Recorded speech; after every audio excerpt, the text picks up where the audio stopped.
மாணவ கண்மணிகள் அனைவருக்கும் என் இனிய காலை வணக்கங்கள். மாணவ கண்மணிகள் அனைவரும் நலமாக உள்ளீர்களா?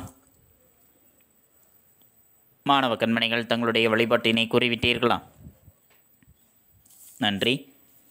நான் ஒரு நல்ல ஆசிரியர். நான் உங்களுக்கு தாயாகவும் தந்தையாகவும் இருந்து முறையான கல்வியை அன்புடன் போதிப்பேன். நான் ஒரு நல்ல ஆசிரியர். நான் உங்களுக்கு தாயாகவும் தந்தையாகவும் இருந்து முறையான கல்வியை அன்புடன் போதிப்பேன். நான் ஒரு நல்ல ஆசிரியர். நான் உங்களுக்கு தாயாகவும் தந்தையாகவும் இருந்து முறையான கல்வியை அன்புடன் போதிப்பேன். அனைவருக்கும் என் இனிய காலை வணக்கங்கள். மாணவ கண்மணிகளை, நாம் நேற்று பார்த்த பாடப்பகுதியானது மொழிப்பயிற்சிகளை பற்றி பார்த்தோம். பத்தியை படித்து வினாக்களுக்கு விடை எழுதுக, மொழியோடு விளையாடு என்பதில் சொல்வளம் பெருக்குக, கலைந்துள்ள எழுத்துக்களை முறைப்படுத்துக, வாக்கியத்தை நீட்டி எழுதுக, அடிச்சொல்லுடன் எழுத்துக்களை சேர்த்து புதிய சொற்களை உருவாக்குக, மெய்யெழுத்து நடுவில் அமையுமாறு சொற்களை உருவாக்குக, குறுக்கெழுத்து புதிர், சூழலை கையாள்க போன்ற பயிற்சிகளை பற்றி நாம் நேற்றைய பாடப்பகுதியில் கண்டறிந்தோம். மாணவ கண்மணிகள் அவற்றை தெளிவுற தங்களுடைய பாடப்புத்தகத்தில் எழுதியிருப்பீர்கள் என எண்ணுகின்றேன். அவற்றை தெளிவுற எழுதி கொள்ளுங்கள். எவ்வித பிழையுமின்றி தெளிவுற எழுதி கொள்ளுங்கள்.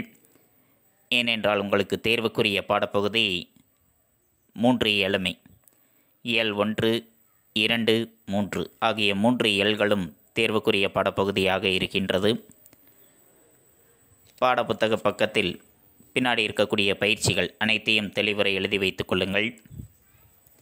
அவற்றிலிருந்தும் வினாக்கள் இடம்பெறலாம். இன்று நாம் காண்பது இயல் 1. இயல் 1இல் இருக்கக்கூடிய வினாக்கள், குறுவினா, சிறுவினா போன்றவற்றை பற்றி இன்றைய பாடப்பகுதியில் காண இருக்கின்றோம். பாடப்பகுதிக்குள் செல்லலாமா மாணவர்களே? தங்களுடைய பாடப்புத்தகத்தில் பக்கம் எண் 3 எடுத்து வைத்துக் கொள்ளுங்கள். எடுத்துக்கொண்டீர்களா? நன்றி. இன்பத்தமிழ். நமது தாய்மொழியாகிய தமிழை தமிழ் இலக்கியங்கள் போற்றுகின்றன. தமிழ் வணக்கம் தற்கால இலக்கிய மரபாகவே மாறிவிட்டது. பாரதிதாசன் தமிழை பலவாறாக போற்றுகின்றார். கண்ணே மணியே என்று ஒரு குழந்தையை கொஞ்சுவதைப் போல நம் செந்தமிழுக்கு பல பெயர்கள் சுட்டி மகிழ்கின்றார். தமிழுக்கு அமுது என்று பெயர். இன்பம் தரும் அந்த தமிழ் எங்கள் உயிருக்கு இணையானது. தமிழுக்கு நிலவு என்று பெயர். இன்பத் தமிழ் எங்கள் சமூக வளர்ச்சிக்கு அடிப்படையான நீரை போன்றது. தமிழுக்கு மனமென்று பெயர். அது எங்கள் வாழ்விற்காகவே உருவாக்கப்பட்டிருக்கக்கூடிய ஊர். தமிழ் எங்கள் இளமைக்கு காரணமான பால் போன்றது.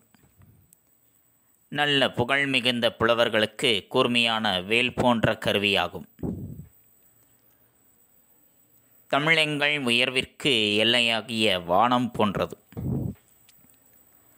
இன்பத் தமிழ் எங்கள் சோர்வை நீக்கி ஒளிரச் செய்யும் தேன் போன்றது.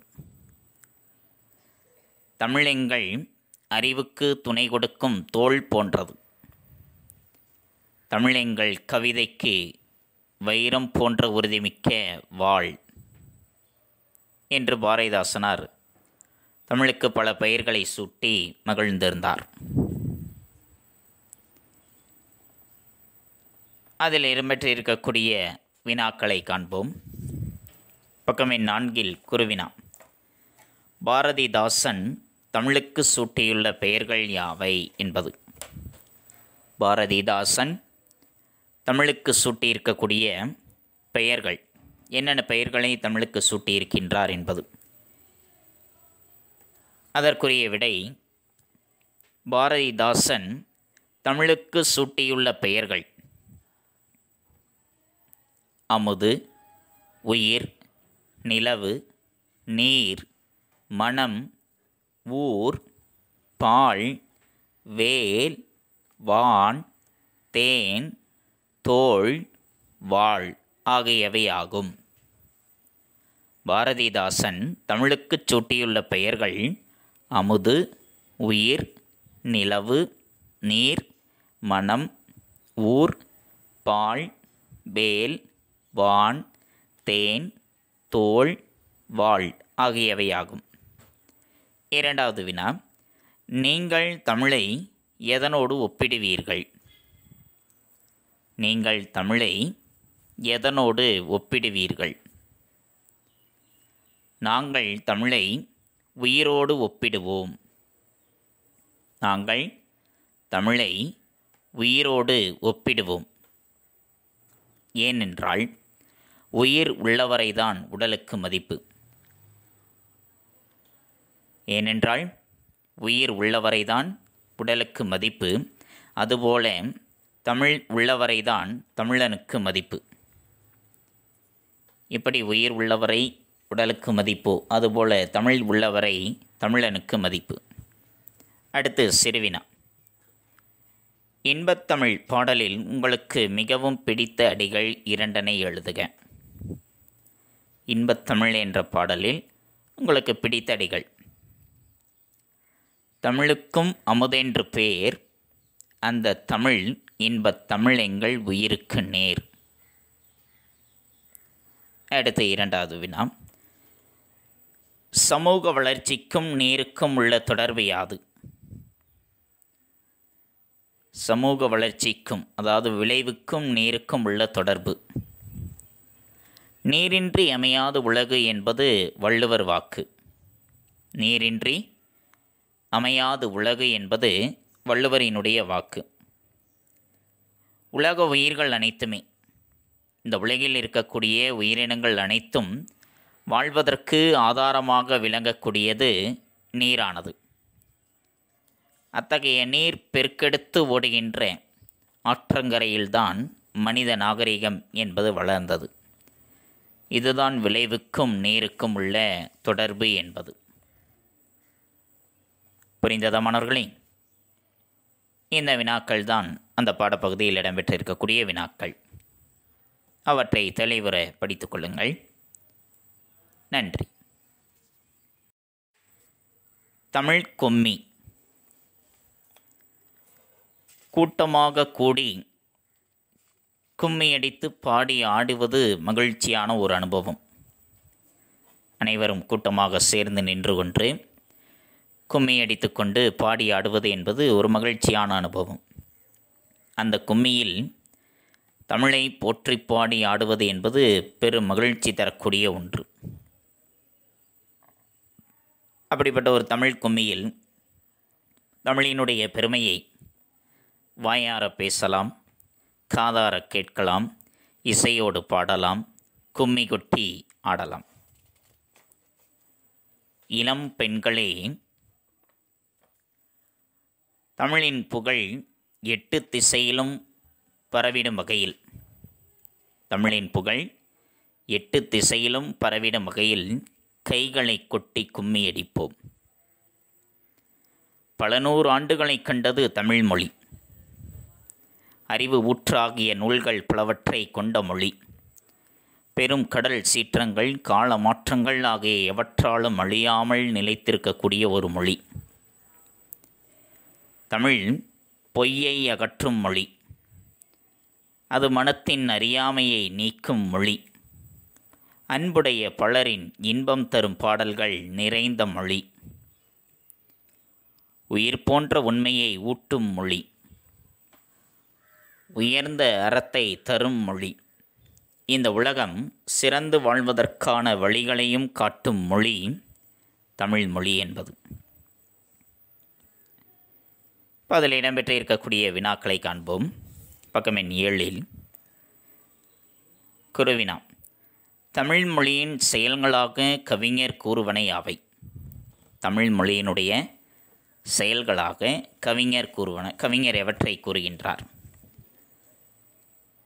தமிழ் மொழியின் செயல்களாக கவிஞர் கூறுவன, பொய்யை அகற்றி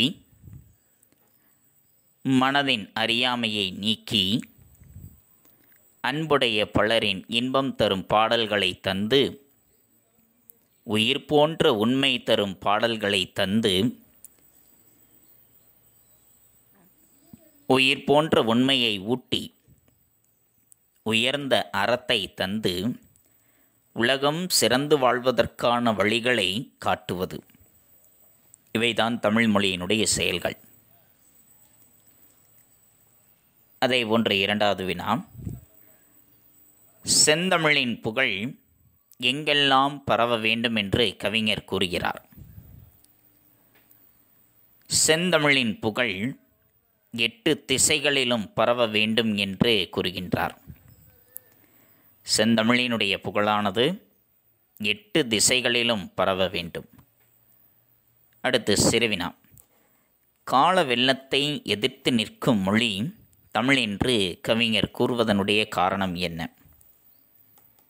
கால வெள்ளத்தை எதிர்த்து நிற்கக்கூடிய மொழி தமிழ் என்று கவிஞர் கூறுவதன் காரணம், 2000 ஆண்டுகளுக்கு முன்பாக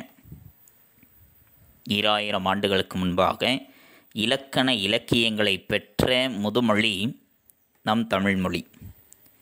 2000 ஆண்டுகளுக்கு முன்பாகவே இலக்கண இலக்கியங்களை பெற்றிருக்கக்கூடிய ஒரு முதுமொழி என்றால் அது நம் தமிழ்மொழி தான். சங்க இலக்கியங்கள் முதல் இக்கால இலக்கியங்கள் வரை பல இலக்கியங்களை கண்டிருக்கின்றது. அவ்வாறு கண்டிருந்தும் தமிழ்மொழி சிதைந்து விடவில்லை. அவ்வாறு பல இலக்கியங்களை கண்டிருந்தாலும் தமிழ்மொழியானது சிதைந்து விடவில்லை. மாறாக பல மாற்றங்களை கண்டு வளர்ந்துள்ளது, பல மாற்றங்களை பெற்றிருக்கின்றது. பல மொழிகள் அழிந்த நிலையிலும் தமிழ்மொழி இன்று செம்மொழியாக உலகில் தலை நிமிர்ந்து நிற்பதனாலேயே கவிஞர் அவ்வாறு கூறுகின்றார். பல மொழிகளானது அழிந்த நிலையிலும் கூட தமிழ்மொழி இன்று செம்மொழியாக உலகில் தலை நிமிர்ந்து நிற்கின்றது. அதனால் தான் கவிஞர் அவ்வாறு குறிப்பிடுகின்றார். தமிழ்க்கும்மி பாடலின் வழி நீங்கள் அறிந்து கொண்டவற்றை சொந்த நடையில் எழுதுக. நாட்டுப்புற பாடல்களில் ஒன்று கும்மிப்பாட்டு. இப்பாட்டை பெண்களை ஆடிப்பாடி மகிழ்வர். ஆனால் தமிழ் கும்மி என்பது பெண்களுக்கு மட்டுமல்ல, தமிழர்களுக்கும் உரியது என்பதை தமிழர் உணர்தல் வேண்டும். அவ்வாறு உணரும் பட்சத்தில் தமிழ் 8 திசையிலும் தன் சிறகுகளை விரித்து பறந்திடும். பல 100 ஆண்டுகளை கடந்து பல அரிய நூல்களை தந்து அதன் வழி பல அறிவியல் வளர்ச்சிக்கு முன்னோடியாக விளங்கி நிற்கின்றது. இயற்கை சீற்றத்தையும் பல இனங்களின் எதிர்ப்பையும் மீறி அழியாமல் நிலைத்திருக்கின்றது. வாய்மையை அகற்றி மனதின் அறியாமையை நீக்கி அன்புடைய பலரின் இன்பம் தரும் பாடல்களை தந்து உயிர் போன்ற உண்மையை ஊட்டி உயர்ந்த அறத்தை தந்து உலகம் சிறந்து வாழ்வதற்கான வழிகளை காட்டி நிற்பது நம் தமிழே என்பதை அறிந்து கொண்டோம். இந்த வினாக்கள் தமிழ் கும்மி என்பதனுடையது. புரிந்ததா மாணவர்களே? நன்றி. வளர்தமிழ். மூத்த தமிழ்மொழி. காலத்தினால் மூத்த தமிழ்மொழியாக இருக்கக்கூடிய நம்முடைய தமிழானது என்றும் இளமையானது, எளிமையானது, இனிமையானது, வளமையானது, காலத்திற்கேற்ப தன்னை தகுதிப்படுத்திக் கொள்வது, நினைக்கும் போதே நெஞ்சில் இனிப்பது, நம் வாழ்வை செழிக்கச் செய்வது, உலகச் செம்மொழிகளுள் ஒன்றாக விளங்கும் தமிழ்மொழியினுடைய சிறப்புகளை அறிவோம். மனித இன பரிமாணம் வளர்ச்சியின் சிறப்புகளில் ஒன்று மொழி. மனிதரை பிற உயிரினங்களிடமிருந்து வேறுபடுத்தியும் மேம்படுத்தியும் காட்டுவது மொழிதான். நாம் சிந்திக்க உதவுகின்றது, நாம் சிந்தித்ததை வெளிப்படுத்த உதவுகின்றது, பிறருடைய கருத்தை நாம் அறிந்து கொள்வதற்கும் உதவக்கூடியது மொழியானது. உலக மொழிகள் பலவற்றுள் இலக்கிய இலக்கண வளம் பெற்று திகழ்கின்ற மொழிகள் ஒரு சிலவைதான். அதிலும் செம்மொழி என்று ஏற்றுக்கொள்ளப்பட்டிருக்கக்கூடிய மொழிகள் அவற்றுள்ளும் சில. தமிழ் இலக்கியங்கள் இனிமையானவை. ஓசை இனிமை, சொல்லினிமை, பொருள் இனிமை கொண்டவை. சாலைகள் தோன்றிய பிறகே சாலை விதிகள் தோன்றியிருக்கும். அதனைப் போலவே இலக்கியம் என்பது தோன்றிய பிறகுதான் அதற்குரிய இலக்கண விதிகள் என்பது தோன்றியிருக்க வேண்டும். தமிழ் மொழியானது பேசவும் படிக்கவும் எழுதவும் உகந்த ஒரு மொழி. தமிழ் எழுத்துக்கள் பெரும்பாலுமே வளஞ்சொலி எழுத்துக்களாகத்தான் அமைந்திருக்கின்றன. சீர்மை என்பது ஒழுங்குமுறையை குறிக்கக்கூடிய ஒரு சொல். தமிழ் மொழியின் பல வகை சீர்மைகளுள் அதனுடைய சொற்சிறப்பு என்பது மிகவும் குறிப்பிடத்தக்கதாக இருக்கின்றது. உயர்திணை, அக்ரிணை என்று இருவகை திணைகளை அறிவோம். உயர்திணையின் எதிர்ச்சொல் தாழ்திணை என்று அமைய வேண்டும். ஆனால் தாழ்திணை என்று கூறாமல் உயர்வு அல்லாத திணை அக்ரிணை என்று பெயரிட்டார்கள். அதேபோல் பாகற்காய் கசப்புச் சுவையுடையது. அதனை கசப்புக்காய் என்று கூறாமல் பாகு அல்லாத காய், அதாவது இனிப்பி அல்லாத காய் பாகற்காய் என்று பெயரிட்டார்கள். தமிழ் வளமை மிக்க ஒரு மொழி. தொல்காப்பியம், நன்னூல் உள்ளிட்ட இலக்கண நூல்கள் மிகுந்திருக்கின்றது. எட்டுத்தொகை, பத்துப்பாட்டாகிய சங்க இலக்கியங்கள் கொண்டது. திருக்குறள், நாலடியார் முதலிய அறநூல்கள் பலவற்றையும் நிறைந்தது. சிலப்பதிகாரம், மணிமேகலை முதலிய காப்பியங்களை கொண்டிருக்கின்றது. அதேபோன்று தமிழ் மொழியினுடைய சொல்வளம் ஏராளமான சொல்வளத்தை பெற்றிருக்கின்றது. ஓர் எழுத்தே ஒரு சொல்லாக பொருள் தருவதும் இருக்கின்றது. அதேபோல் ஒரு சொல் பல பொருளை குறித்து வருவதும் இருக்கின்றது. தமிழுக்கு முத்தமிழ் என்ற ஒரு சிறப்பு பெயர் இருக்கின்றது. இயல் எண்ணத்தை வெளிப்படுத்தும், இசை உள்ளத்தை மகிழ்விக்கும், நாடகம் உணர்வில் கலந்து வாழ்வின் நிறை குறைகளை சுட்டிக்காட்டும்.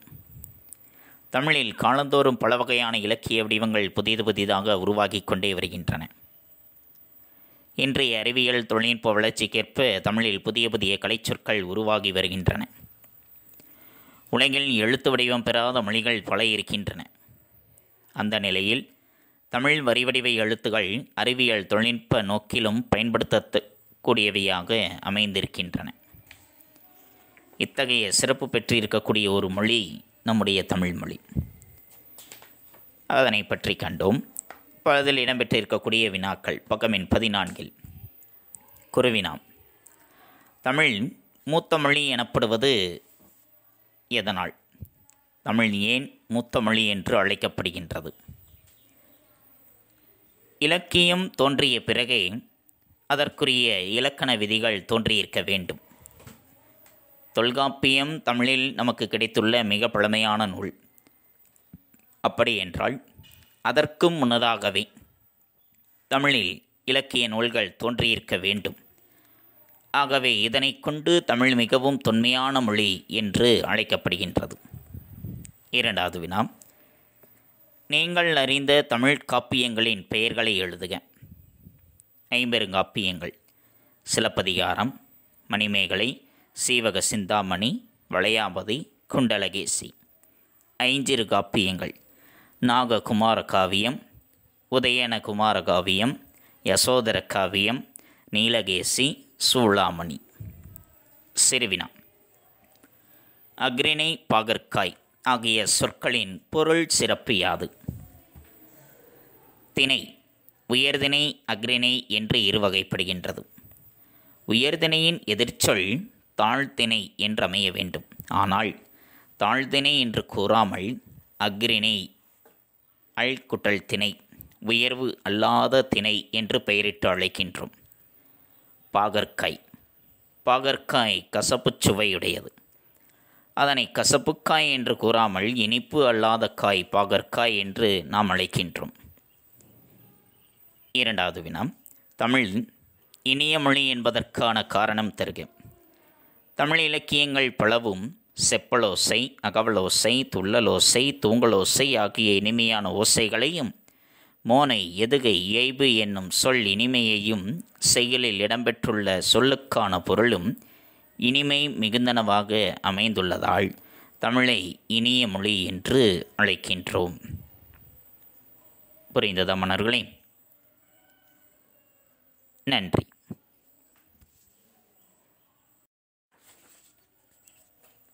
இயற்கை இன்பம். சிலப்பதிகாரம். நம்மை சுற்றிலும் எங்கு பார்த்தாலும் சரி இயற்கையின் அழகு கொட்டி கிடக்கின்றது. கடலும் மழையும் கதிரும் நிலவும் மழையும் பனியும் இயற்கையின் கொடைகள். அவற்றை கண்டு மகிழாதவர்கள் என்பது யாருமே இல்லை. நிலவினுடைய குளிர்ச்சியையும் கதிரவனினுடைய வெம்மையையும் மழையின் பயனையும் சிலப்பதிகாரம் போற்றுகின்றது. தேன் நிறைந்த ஆத்திமலர் மாலையை அணிந்தவன் சோழ மன்னன். அவனுடைய வெண்கொற்ற குடை குளிர்ச்சி பொருந்தியது. அதைப் போலவே வெண்ணிலவும் தன் ஒளியால் உலகுக்கு இன்பம் அளிக்கிறது. அதனால்தான் வெண்ணிலவை போற்றுகின்றோம். காவிரி ஆறு பாய்ந்து வளம் செய்கின்ற நாட்டை ஆட்சி செய்பவன் சோழ மன்னன். அவனது ஆணை சக்கரம் போல கதிரவனும் பொன் போன்ற சிகரங்களையுடைய இமயமலையை வலப்புறமாக சுற்றி வருகின்றது. அதனால் கதிரவனையும் நாம் போற்றுகின்றோம். அச்சம் தரும் கடலை எல்லையாக கொண்ட உலகிற்கு மன்னன் அருள் செய்கிறான். அதனைப் போல மழையானது வானிலிருந்து பொழிந்து மக்களை காக்கின்றது. அதனால் மழையையும் நாம் போற்றுகின்றோம். இப்போ அதில் இருக்கக்கூடிய வினாக்கள். பக்கம் எண் 28 குருவினா. சிலப்பதிகார காப்பியம் எவ்வவற்றை வாழ்த்தி தொடங்குகிறது? சிலப்பதிகார காப்பியம் எவ்வவற்றை வாழ்த்தி தொடங்குகிறது? சிலப்பதிகார காப்பியம் வான்நிலா, கதிரவன், வான்மழை போன்றவற்றை வாழ்த்தி தொடங்குகிறது. இரண்டாவது வினா, இயற்கை போற்றத்தக்கது ஏன்? இயற்கை போற்றத்தக்கது ஏன்? மனிதன் இயங்குவதும் வாழ்வதும் இயற்கையினால்தான். அவ்வியற்கை இல்லாமல் மனிதனால் நிச்சயம் இயங்க முடியாது. அதுவே உயிரினங்களுக்கு மணிமுடி. அதுதான் உயிரினங்களுக்கு மணிமுடியை போன்றது. அதனால்தான் இயற்கையை போற்றுகிறோம். புரிந்ததா மன்னர்களே? அடுத்து அதில் இடம்பெற்றிருக்கக்கூடிய சிந்தனை வினா, இயற்கையை போற்றும் வழக்கம் ஏற்பட காரணமாக எவற்றை கருதுகின்றீர்கள்? பண்டைய கால மக்கள் இயற்கையோடு இயற்கையாகவே வாழ்ந்தவர்கள். இயற்கை புலன்களுக்கு ஏற்ப வாழுகின்ற இடங்களை அமைத்து அந்த நிலத்திற்கு ஏற்ற தொழிலை அவர்கள் செய்து வந்தார்கள். ஐவகை நிலங்களை ஐவகை திணைகளாக கொண்டு குறிஞ்சி, முல்லை, மருதம், நெய்தல், பாலை என அமைத்து அதற்கேற்ற உரிப்பொருளையும் உடையவர்களாய் இருந்தார்கள். தொல்காப்பியம் உயிரினங்களை 6 வகையாக குறிப்பிடுகின்றது. ஓரறிவு, ஈரறிவு, மூவறிவு, 4 அறிவு, 5 அறிவு, 6 அறிவு என்று வகைப்படுத்துகின்றது. எல்லா உயிரினங்களும் மதிக்கப்பட வேண்டும் என்பதை பல்வேறு இலக்கியங்களும் பேசுகின்றன. வாடிய பயிரை கண்டபோதெல்லாம் வாடினேன் என்று வள்ளலார் குறிப்பிடுகின்றார். பழந்தமிழர்கள் இயற்கையோடு இயைந்த வாழ்க்கை வாழ்ந்த காரணத்தால்தான் அவர்கள் இயற்கையை நன்கு அறிந்திருக்கின்றார்கள். மனிதன் இயங்குவதும் வாழ்வதும் இயற்கையினால்தான். அந்த இயற்கை இல்லாமல் மனிதனால் இயங்க முடியாது. இயற்கையே உயிரினங்களுக்கு மணிமுடியை போன்றது. அதனால்தான் மனிதர்கள் இயற்கையை போற்றுவதை வழக்கமாக்கி கொண்டிருக்கின்றார்கள். இது அந்த பாடப்பகுதியினுடைய வினாக்கள். புரிந்ததா மன்னர்களே? நன்றி. மாணவ கண்மணிகளை, இதுகாரும் நாம் கண்டறிந்தது இன்பத்தமிழ் என்ற பாடலையும் தமிழ் கும்மி என்ற பாடலினுடைய வினாக்களையும் வளர்தமிழ் என்ற பாடப்பகுதியினுடைய வினாக்களையும் சிலப்பதிகாரம் என்ற பாடப்பகுதியும் அதனுடைய வினாக்களையும் பற்றி நாம் தெளிவுற கண்டறிந்தோம். மாணவ கண்மணிகளுக்கு மீண்டும் ஒரு முறை திருப்புதல் செய்ததைப் போல இருக்கும். நன்கு புரிந்திருக்கும் என எண்ணுகின்றேன். அடுத்து நாம் காண்பது பாடப்புத்தகம் படித்தல். பாடப்புத்தகம் படித்தல் பக்கம் எண் 2, 3, 4 மற்றும் 5. பக்கம் எண் 2 இன்பத்தமிழ் என்பதில் ஆரம்பித்து பக்கம் எண் 3, பக்கம் எண் 4, பக்கம் எண் 5 தமிழ் கும்மி அந்த பாடல் வரைக்கும் மாணவ கண்மணிகள் தெளிவுற எழுந்து நின்று பாடப்புத்தகம் படித்தலாக எடுத்துக்கொண்டு தெளிவுற படியுங்கள். தங்களுடைய படித்தல் பயிற்சியினை சற்று மேம்படுத்திக் கொள்ளுங்கள். வீட்டுப்பாடம் பக்கம் எண் 4 இன்பத்தமிழ் என்பதனுடைய வினாக்கள். அவற்றை பற்றி நாம் முதல் பகுதியில் கண்டறிந்தோம். குருவினா பாரதிதாசன் தமிழுக்கு சூட்டியுள்ள பெயர்கள் யாவை? நீங்கள் தமிழை எதனோடு ஒப்பிடுவீர்கள் என்ற 2 வினாக்கள். அந்த 2 வினாக்கள் வீட்டுப்பாடம். பாரதிதாசன் தமிழுக்கு சூட்டியுள்ள பெயர்கள் அமுது, உயிர், நிலவு, நீர், மனம், ஊர், பால், வேல், வான், தேன், தோள், வாள் ஆகியவையாகும். நீங்கள் தமிழை எதனோடு ஒப்பிடுவீர்கள்? நாங்கள் தமிழை உயிரோடு ஒப்பிடுவோம். ஏனென்றால் உயிர் உள்ளவரைதான் உடலுக்கு மதிப்பு. அதுபோல தமிழ் உள்ளவரைதான் தமிழனுக்கு மதிப்பு. இந்த 2 வினாக்களையும் ஒருமுறை எழுதி பலமுறை படித்து கொள்ளுங்கள். தெளிவுற எழுதுங்கள், தெளிவுற படியுங்கள். தங்களுடைய படித்தல் பயிற்சியையும் தங்களுடைய கையெழுத்து பயிற்சியும் சற்று மேம்படுத்திக் கொள்ளுங்கள். மீண்டும் அடுத்த பாட வேளையில் சந்திப்போம். நன்றி, வணக்கம்.